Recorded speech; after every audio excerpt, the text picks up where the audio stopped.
টাকা অজান্তে আপনার টাকা খসাচ্ছে। এটা জানতেন কি? এই ধরুন আপনি পেটে ব্যথা নিয়ে হাসপাতালে ভর্তি হয়েছেন।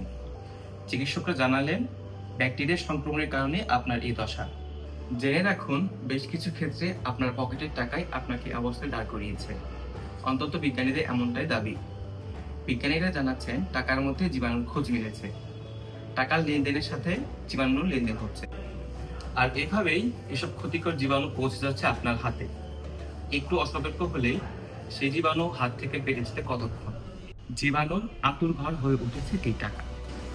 ভারতের institute of genomics and integrative বায়োলজির বিজ্ঞানীরা পরীক্ষা করে দেখেছেন তাদের মধ্যে যেসব জীবাণু এবং ভাইরাসের হদিশ মিলেছে সেই সব জীবাণুই পেটের রোগ থেকে মাথা যন্ত্রণা সহ একাধিক রোগের জন্য দায়ী। টয়লেট পেপারের থেকেও টাকা বেশি নোংরা, টাকার মাধ্যমে জীবাণু বেশি ছড়ায়, এরকমই বলেছে বিজ্ঞানীরা। টাকায় তো ৭৮ রকমের বেশি জীবাণু সন্ধান পেয়েছে পাকিস্তানি মাইক্রোবায়োলজিস্টরা। এর মধ্যে স্টেফাইলোককাস এবং এন্টারোককাস অন্যতম। স্টেফাইলোককাসের মাধ্যমে ত্বকের বিভিন্ন রোগ, সর্দি, কাশি এবং পেটের রোগের সংক্রমণের সম্ভাবনা থাকে এবং এন্টারোককাসের মাধ্যমে দাঁতের বিভিন্ন রোগের সংক্রমণের সম্ভাবনা থাকে। আমরা আমাদের শহরে ব্যস্ত 10টা এলাকার রাস্তায় ফুডকোর্ট হয়ে কয়েন এবং কাগজের টাকা বিনিময় পদ্ধতিতে সংগ্রহ করে ল্যাবে জীবাণু নির্ণয় এ কোনো অ্যান্টিবায়োটিক দ্বারা জীবাণু মারে যাবে তা পরীক্ষা করি। জীবাণু নির্ণয় পরীক্ষার ফলাফল আসে ব্যতিক্রম।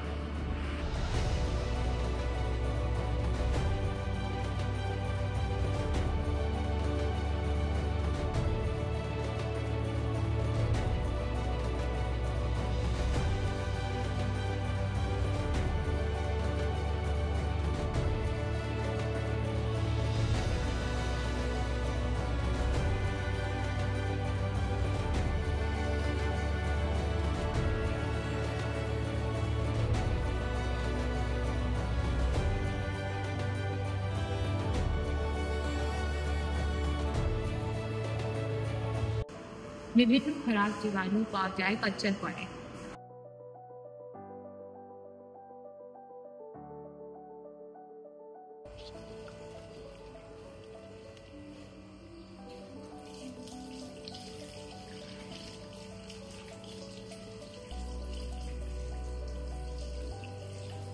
ব্যাংকনোট ব্যবহারের পর অবশ্যই ভালো করে হাত ধুয়ে ফেলুন। তবে জীবাণু ছড়ানো থেকে বাঁচতে ব্যাংকনোটকে নির্দিষ্ট সময় পর পর বাজার থেকে সরিয়ে ফেলতে হবে এবং জীবাণু রয়েছে কিনা তা পরীক্ষা করে দেখতে হবে। বিশেষ করে বাজার থেকে পাওয়া নোটের ক্ষেত্রে আরো বেশি সতর্ক থাকুন।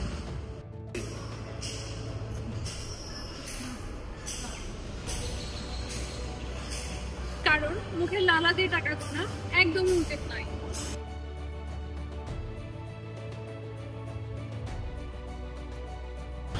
অবশ্যই ই-কমার্সের প্রসারণ ঘটানো করে